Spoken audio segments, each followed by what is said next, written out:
nanti kakak? Tadi cakap 20. Malaya, Bigfoot, Malaya, bersama kita bangkit suara.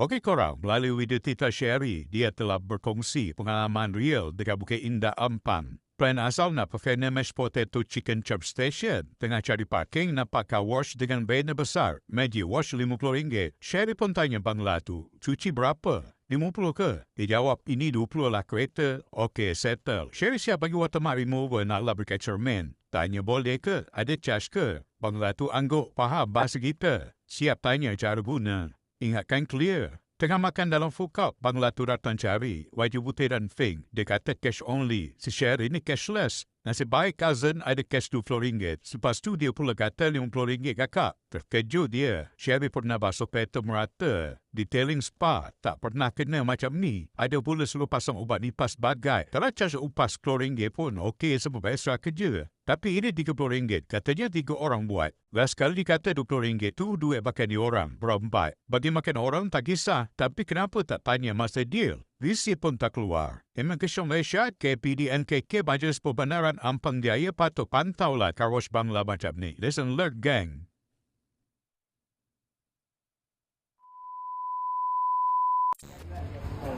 Berapa nanti kakak? Tadi cakap 20. Lepas tu? Lambat lagi.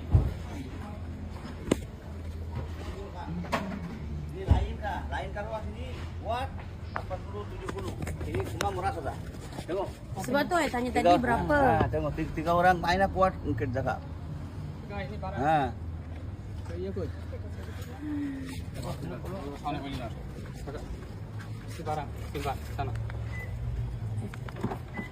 Saya tak ada cash. Saya ada QR saja. 20 boleh. 30 kira. Ini. Barang. Ini 3 orang pakai ini. Kuat. Tapi depan tak pakai kan? Depan tak kan? Kita pakai. Ini buat dua. 30 upah. Kira.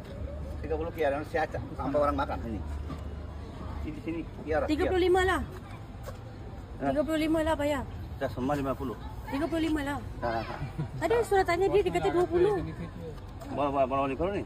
Nah, Ada 20 QR. 40 semua. Boleh. Ini lambat lagi. Warga asing desak kuasa buka mata Malaysia perlu